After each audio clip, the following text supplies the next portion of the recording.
Hello friends, मैं हूं साक्षी। स्वागत है आपका अपने यूट्यूब चैनल अचीव में। फ्रेंड्स, आज हम आपके लिए सामान्य विज्ञान के महत्वपूर्ण क्वेश्चन की सीरीज़ का पार्ट 4 लेकर आए हैं, जिसका टॉपिक है यांत्रिकी। फ्रेंड्स, हमने ये क्वेश्चन बहुत ही इंपॉर्टेंट और सिलेक्टेड लिए हुए हैं, जो आपके आगामी एग्जाम के लिए बहुत ही बेनिफिशियल होंगे। तो जो चैनल पर न्यू है तो चैनल को सब्सक्राइब कर लीजिए और बेल आइकन ऑन कर लीजिए, जिससे कि आने वाले सभी वीडियो आपको समय से मिलती रहे। तो ज़्यादा देरी न करते हुए चलते हैं हम अपनी क्वेश्चन सीरीज़ पे। Let's start. The first question is, Newton की गति का पहला नियम जाना जाता है? गुरुत्वाकर्षण, जड़त्व नियम, संवेग संरक्षण का नियम या ऊर्ध्वाधर गति? The right answer is option B, जड़त्व का नियम। न्यूटन के गति का प्रथम नियम जड़त्व का नियम कहलाता है। इसके अनुसार यदि कोई वस्तु विराम अवस्था में है या फिर वो गतिमान है, तो वो जब तक गतिमान और विराम अवस्था में रहेगी जब तक कि उस पर कोई बाह्य बल ना लगाया जाए। यह न्यूटन की गति का प्रथम नियम कहलाता है, जिसे जड़त्व का नियम भी कहते हैं। द नेक्स्ट क्वेश्चन इज, साधारण यंत्र किसी व्यक्ति की सहायता करता है कम काम करने में, कम बल का प्रयोग करके उतना ही मात्रा में काम करने में, उतनी ही कम मात्रा में काम धीरे धीरे करने में, उतनी ही मात्रा में काम अधिक तेजी से करने में। The right answer is option B, कम बल का प्रयोग करके उतनी ही मात्रा में काम करने में। दोस्तों, जो साधारण यंत्र होते हैं इनके उदाहरण हैं जैसे कि हथौड़ी, श्रोता, कैंची, चिमटा। ये सभी हमारे साधारण यंत्र होते हैं जिससे हम कम बल का उपयोग करके अधिक मात्रा में काम कर सकते हैं या फिर उतनी ही मात्रा में काम कर सकते हैं। द नेक्स्ट क्वेश्चन, एक व्यक्ति एक संवेदनशील तराजू पर खड़ा है। यदि वह गहरी सांस अंदर लेता है तो तराजू की रीडिंग बढ़ेगी, घटेगी? रीडिंग पर कोई प्रभाव नहीं पड़ेगा। वह बढ़ेगी या घटेगी, यह वायुमंडल दबाव पर निर्भर करेगा। The right answer is option ए, बढ़ेगी। इसका आंसर ऑप्शन ए इसलिए है क्योंकि जब 1 लीटर वायु के अंदर बाहर कितना होता है? 1.225 बाहर होता है। 225 ग्राम बाहर होता है। तो इसीलिए अगर कोई व्यक्ति तराजू पर खड़ा होकर 1 लीटर वायु अपने अंदर ले लेता है तो उसमें 1.22 ग्राम की वृद्धि हो जाएगी। The next question, passing machine का कार्य सिद्धांत है अपकेंद्रण, अपोहन, उत्क्रम परासरण या विसरण? The right answer is option A, अपकेंद्रण। दोस्तों, जो अपकेंद्रण बंद होता है वो केंद्र के विपरीत दिशा की, बाहर की दिशा की ओर काम करता है। और इसका एक और उदाहरण है जैसे कि दूध से मक्खन का निकालना।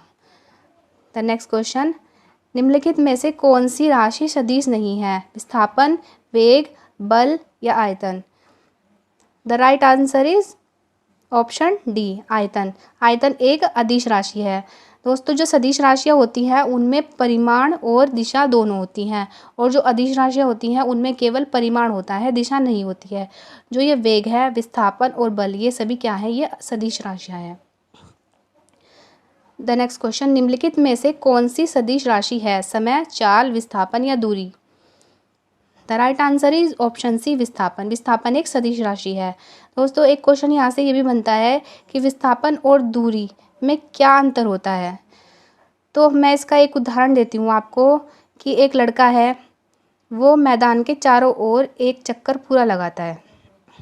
जो इस मैदान का परिमाप है वो है 1 किलोमीटर। यह एक पूरा बंद पथ है। इसका जो परिमाप है 1 किलोमीटर है। तो अब ये बताना है कि इसका विस्थापन कितना होगा और इसकी दूरी कितनी होगी। यह आप मुझे कमेंट में लिखकर बताइए।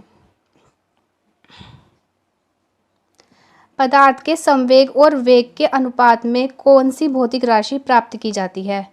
वेग, त्वरण, द्रव्यमान या बल? The right answer is option C, द्रव्यमान। द्रव्यमान बराबर संवेग बटे वेग। द नेक्स्ट क्वेश्चन इज, बल गुणनफल है द्रव्यमान और वेग का, द्रव्यमान और त्वरण का, भार और वेग का, भार और त्वरण का? The right answer is option B, द्रव्यमान और त्वरण का। इसका एक फॉर्मूला है F=ma, जहाँ पर F जो है वो बल है, m जो है द्रव्यमान है और a जो है वो त्वरण है। ऊर्जा संरक्षण का आशय है कि ऊर्जा का सर्जन और विनाश होता है। ऊर्जा का सर्जन हो सकता है, ऊर्जा का सर्जन नहीं हो सकता, परंतु विनाश हो सकता है। ऊर्जा का ना तो सर्जन हो सकता है और ना ही विनाश हो सकता है। The right answer is option D, ऊर्जा का ना तो सर्जन हो सकता है और ना ही विनाश हो सकता है। दोस्तों जो ऊर्जा संरक्षण का नियम है उसके अकॉर्डिंग ऊर्जा का ना तो सर्जन होता है और ना ही विनाश होता है। ऊर्जा क्या होती है, एक रूप से दूसरे रूप में परिवर्तित की जा सकती है। जैसे कि सौर ऊर्जा होती है। सौर ऊर्जा को हम विद्युत ऊर्जा में चेंज कर सकते हैं, किसके थ्रू, सोलर सेल के थ्रू। जैसे रासायनिक ऊर्जा को विद्युत ऊर्जा में चेंज कर सकते हैं, किसके थ्रू, बैटरी सेल के through.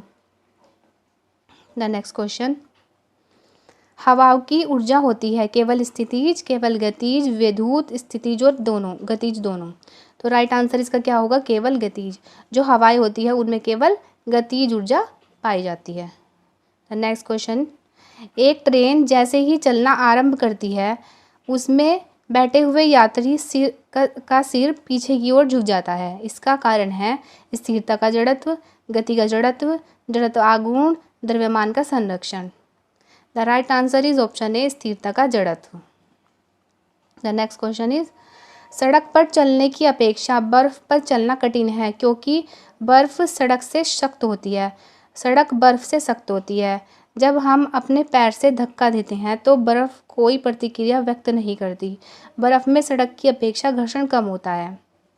The right answer is option D, बर्फ में सड़क की अपेक्षा घर्षण बल कम होता है। जो ये सड़क होती है, सड़क का घर्षण बल अधिक होता है और बर्फ का जो होता है घर्षण बल सड़क से कम होता है, क्योंकि जो सड़क की जो तल होता है वो बर्फ की अपेक्षा खुरदरा होता है। वस्तु का तल जितना भी खुरदरा होगा उसका घर्षण बल भी उतना ही बढ़ेगा। द नेक्स्ट क्वेश्चन, एक ट्रक, एक कार और एक मोटरसाइकिल की गतिज ऊर्जा समान है। यदि समान अवरोध बल लगाए जाए तो वे क्रम से x, y और z दूरी पर रुके तो बताइए कि इनमें कितना अवरोध बल लगाया जाएगा, मतलब कि कितना ज़्यादा या कितना कम, क्या बराबर लगाया जाएगा, ये बताना है। ऑप्शन छाटिए कौन सा ऑप्शन राइट होगा। The right answer is option C. यदि कोई भी मतलब वस्तु होगी, अगर उस पर समान गतिज ऊर्जा और समान ही अवरोध बल लगाए जाए, समान गतिज ऊर्जा लगाई जाए और समान अवरोध बल लगाया जाए तो उसकी जो दूरी होगी ना वो भी समान ही होगी।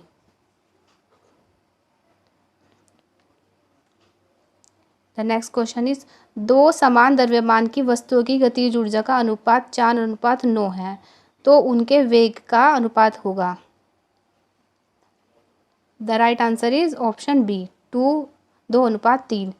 यहाँ पर ये फॉर्मूला लगेगा 1/2 mv², k = 1/2 mv², जहाँ पर k जो है वो गतिज ऊर्जा है, m जो है वो द्रव्यमान है और v जो है वो वेग है।